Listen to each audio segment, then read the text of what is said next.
আফচোচ হৈ যায় মৃত্যুৰ পিছত আমি জুবিন গাৰ্গক আমি খুব ভালকৈ ৰুমত কৰিছোঁ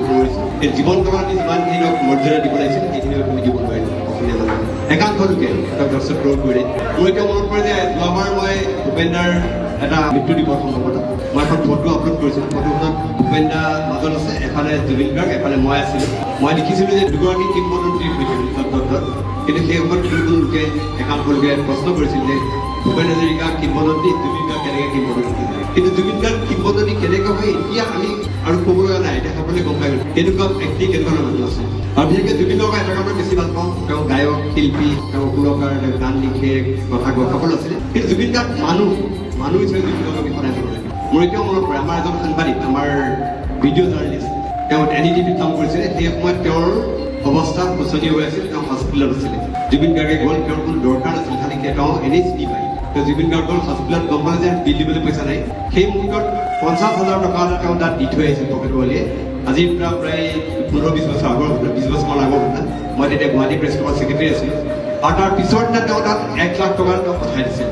এই কামটো কোনো মানুহে যিমান ধান নাথাকক যাৰ হাতত যিমান পুঁজি নাথাকক কোনো এই কামটো কৰিব নোৱাৰে সেইটো অকল জুবিন গাৰ্গে পাৰিছিল কাৰণ এজন প্ৰকৃত মানুহ আছিল মানুহক অন্তৰেৰে ভাল পাইছিল আৰু সেইকাৰণে আজি মানুহে এই অন্তৰ এই তেখেতক এনেকৈ মৰম স্নেহ দিছে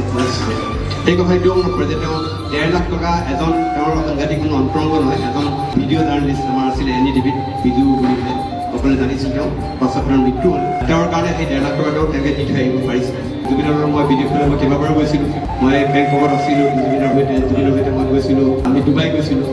বহুত ধৰণৰ ঘটনা আছে জুবিনৰ সৈতে আমি ৱৰ্ল্ড কাপ চাবলৈ গৈছিলোঁ ৰাছিয়াত তেতিয়াও বহুত ঘটনা আছে কিন্তু সকলো নিমন্ত্ৰণ কৰিব গতিকে ইণ্ডোনেছিয়া জাকাৰ্টা বালি 2018 চনত হিমা দাসৰ খেল চাব গৈছিলোঁ হিমা দাসৰ খেল চাব যাওঁতে মই জুবিন আৰু এজন লক্ষ্য কৰিবলৈ অসম অলিম্পিক সংগঠক আৰু এজন MLA ঋতুপৰ্ণ বড়ো আমি বালিলৈ গৈছিলোঁ বালিত সাগৰখন পাই বালিত বগলা হৈ পৰিছিল সাগৰখন পাই আৰু মোৰ এতিয়া মনত পৰে যে নাৱৰ পৰা এবাৰ জপিয়াই দিব গৈছিল আমি এখন স্পীড বোটত গৈছিলোঁ তাত সাগৰ জপিয়াই দিব খুজিছিলে আমি বহুত গালি দিলেও ৰাখিছিলোঁ আৰু তাৰ পিছত যেতিয়া আমি সাগৰৰ পাৰলৈ ঘূৰি আহিলোঁ হঠাৎ দেখিলোঁ যে জুবিন গাৰ্গ নাই আমি কিজনে কিয় ফটো তোলাত ব্যস্ত আছিলোঁ হঠাৎ দেখিলোঁ জুবিন গাৰ্গ সাগৰত সাঁতুৰিবলৈ সোমাইছে আৰু সাঁতুৰি সাগৰৰ ভিতৰত গৈ আছে আজি মনত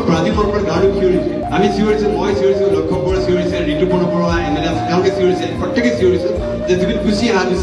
লাষ্টত মই বহুত টানকৈ কাৰণ জুবিনৰ লগত এটা ভাতৃপ্ৰতিম সম্পৰ্ক আছে বহুত টানকৈ আমাৰ গালি পাৰৰ ওপৰত কথা কৈ তেওঁক ঘূৰাই আনিব পাৰিছোঁ তাৰপিছত তেওঁ ঘূৰি আহিছিল আহি পেলাই কৈছিল প্ৰয়না আপুনি এনেই কৈ গৈছে মই ভালকৈ সাঁতুৰিব জানো মইতো ধুনীয়াকৈ সাঁতুৰিছোঁ সেইটো হয় কিন্তু জুবিন সাগৰ পগলা সাগৰত বিৰাট ভাল পায় সাগৰৰ পাৰৰ পৰা আহিব নিবিচাৰে সেই কাঠিত আমি বালিৰ সাগৰত আমি 3 দিনমান আছিলোঁ তেতিয়া দেখিছিলোঁ যে জুবিনে সাগৰত কেনেকৈ ভাল পায় কেনেকৈ সাগৰৰ পৰা ওলাই আহিব নিবিচাৰে গতিকে যি নহওক এটা মৰ্মান্তিক ঘটনা হৈ গ'ল এই ঘটনাৰ আমি সকলোৱে এটা উচিত এটা তদন্ত বিচাৰিছোঁ আশা কৰোঁ এই ক্ষেত্ৰত যিসকল দোষী আছে দোষীসকল তেওঁলোকৰ বিৰুদ্ধে ব্যৱস্থা হ'ব